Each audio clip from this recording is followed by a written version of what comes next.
Колко пъти през последните месеци чухте някои от следните реплики? Не разбрах какво точно трябва да направя за домашно. Мислех, че домашното е за друг ден. Забравя го у дома.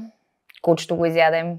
Ако и на вас ви е омръзнало от класически оправдания и изтъркани извинения, останете с мен в това видео, за да ви разкрия 3 изпитани подхода, с които може да мотивирате учениците да отделят време и усилия за своите домашни.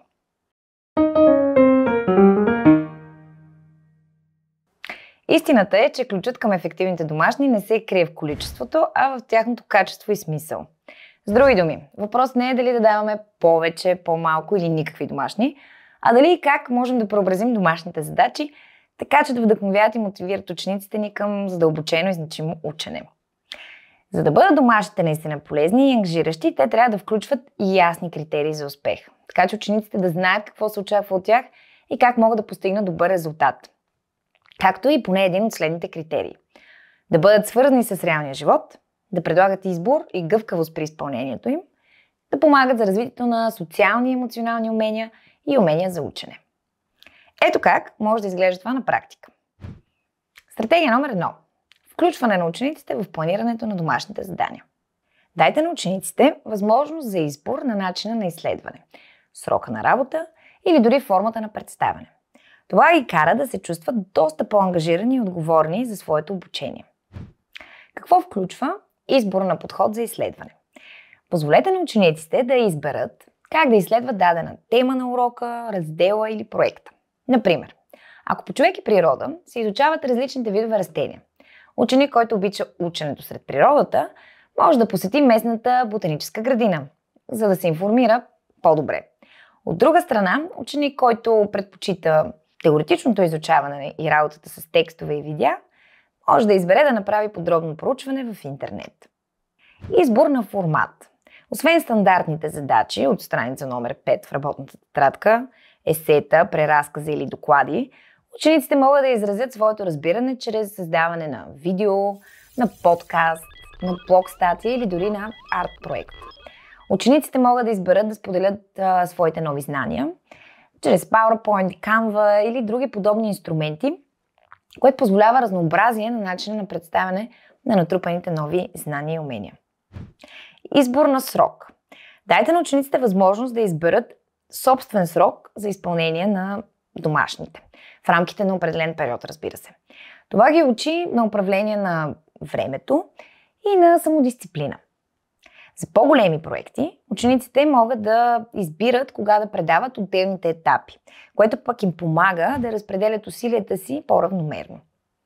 Избор на сътрудничество. Дайте възможност на учениците да решат дали да работят индивидуално или в малки групи, в зависимост от характера на заданието и техните лични предпочитания. Стратегия номер 2. Поощряване с креативни стимули. За да насърчим учениците да си пишат домашните и то в срок, можем да въведем системата рано пиле, рано пее, където учениците, предаващи домашните си преди крайния срок, получават допълнителни точки или награди. Това може да са специални значки за усърдие и инициативност или пък възможността да получат обратна връзка, да подобрят работата си и да постигнат по-висока оценка.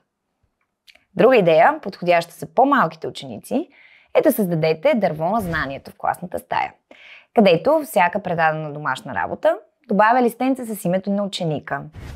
По този начин учениците визуално ще виждат как техният труд допринася за растежа и развитието на целия клас. И последно, но не по важност, изграждане на навици за самостоятелно учене.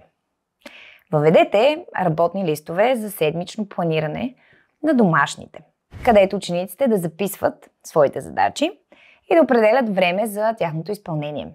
Покажете им как да разбиват големите задачи на по-малки, постижими стъпки и да използват таймер за фокусирана работа. По 10-15 минути активно учене за по-малките ученици, до 30-40 за по-големите, с последващи периоди на активна почивка от 5-10 минути. Освен това, може да насърчите използването на дигитални приложения за организация на времето и задачите. Пример за такова безплатно приложение е Google Keep, което позволява на учениците да създават списъци с задачи, да задават напомняния и дори да си оставят гласови бележки. А друга популярна опция може да е Trello. Лесна за ползване платформа за управление на проекти и бележки, подходяща както за индивидуална работа, така и за групови задачи на учениците.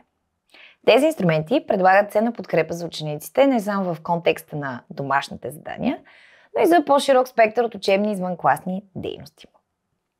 Експериментирайте с тези стратегии, наблюдавайте как те влияят на вашите ученици и не се колебайте да адаптирате подходите според нуждата на вашата класна стая. Ще се радвам да споделите своите примери за успех и за предизвикателства с домашната работа в коментарите под това видео.